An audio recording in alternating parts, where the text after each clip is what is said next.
بسم اللہ الرحمن الرحیم. ناظرین السلام علیکم. میں ہوں فضل عباس تقی. امید کرتا ہوں کہ آپ خیریت سے ہوں گے. ناظرین، ایران امریکہ اسرائیل جنگ اس وقت خطرناک صورتحال اختیار کر چکی ہے.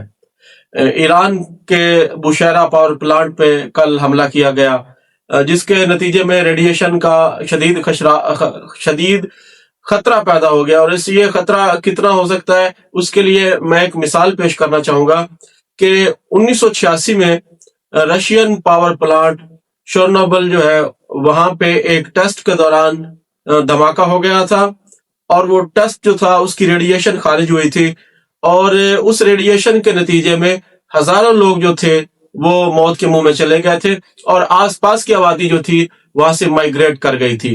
اور یہ ریڈیشن کا سلسلہ آج تک جاری ہے. 1986 سے لے کے آج تک شورنوبل پاور پلانٹ کا جو ریڈیشن کا سلسلہ ہے وہ ابھی آج تک جاری ہے، اور آج تک اس کے اثرات باقی ہیں. تو بشیرہ پاور پلانٹ پہ جو حملہ کیا گیا ہے اس کے نتیجے میں ریڈیشن وہاں سے خارج ہونے کا خطرہ بہت حد تک بڑھ گیا ہے.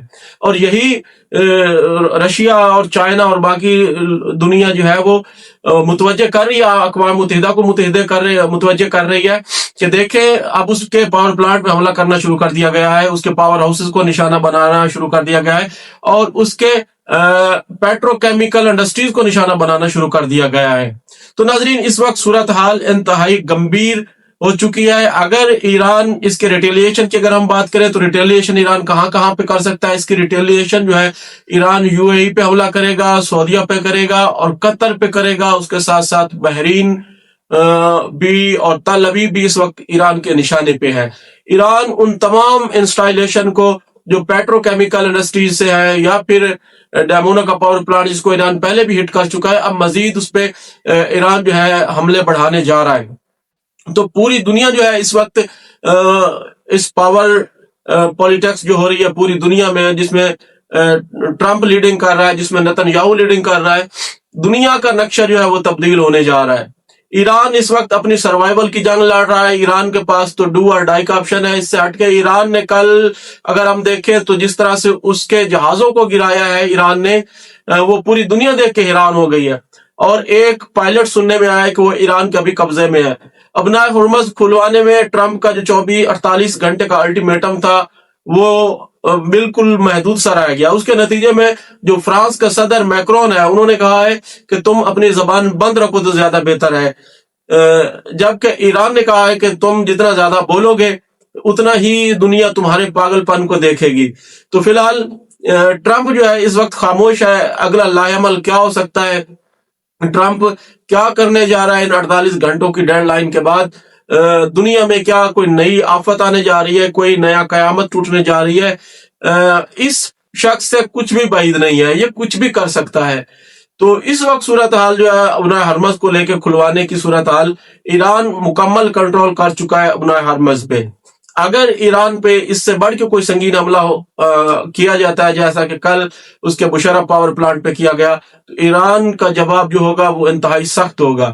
اور ایران کا جواب جو ہوگا وہ UAE میں آئے گا، قطر میں آئے گا، سعودی عربیہ میں آئے گا، اور بحرین میں آئے گا.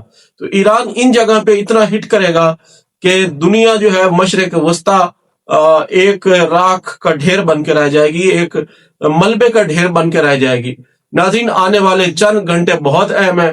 دنیا میں کیا ہونے جا رہا ہے یہ کہنا ابھی فی الحال قبل از وقت ہوگا، لیکن آنے والے چند گھنٹے بہت ہی خطرناک پیش گوئی کر رہے ہیں، خاص طور پہ ایران اور مشرق وسطی کے حوالے سے. اب آنے والے چند گھنٹوں میں ہمیں انتظار رہے گا کہ اللہ نہ کرے کوئی ایسا آسانیہ رونما ہو جائے جس سے کوئی انسانیت کا بہت بڑا نقصان ہو. لیکن امریکہ سے ایسا کچھ بھی بعید نہیں ہے کہ وہ کیا کر سکتا ہے. فی الحال اس وقت جو ٹرمپ ہے اپنی انا پہ اڑا ہوا ہے، اس کے سامنے لوگوں کی زندگیاں، کسی بھی ملک کی سرحد اور کوئی انسانی حقوق، کوئی اوقات، کوئی طاقت، کوئی قوت اور کوئی قیمت نہیں رکھتے. فی الحال وہ اپنے جنونی پن کا شکار ہے، اور وہ اپنی ایپسٹین کو چھپانے کے لیے، اپنے کالے کرتوتوں کو چھپانے کے لیے، ایپسٹین فائل کو چھپانے کے لیے، اس سے لوگوں کی نظر ہٹانے کے لیے اس نے یہ سارا کھیل کھیلا. تو یہ جنگی مجرم ہے، یہ انسانی مجرم ہے ٹرمپ، اور اس کے ساتھ نتن یاہو جو انسانیت کے قاتل ہیں، جو معصوم بچیوں کے قاتل ہیں، جو ریپسٹ ہیں. تو ان سے کچھ بھی نہیں کی توقع کی جا سکتی کہ آنے والے گھنٹوں میں کیا کر سکتے ہیں۔ ناظرین، انشاءاللہ ایران پہلے کی طرح اپنے دفاع کو مزید مضبوط بناتا جا رہا ہے، اور یہی سپر پاور کے ڈھلنے کا وقت ہے کہ اب امریکہ جو ہے وہ ایک سابقہ سپر پاور کے نام سے یاد کیا جانے شروع ہو گیا، کہ لوگ اس کو سابقہ سپر پاور کہنا شروع کر رہے ہیں۔ لیکن ناظرین، آنے والے چند گھنٹوں میں کیا ہوتا ہے اس کا ہمیں انتظار ہے۔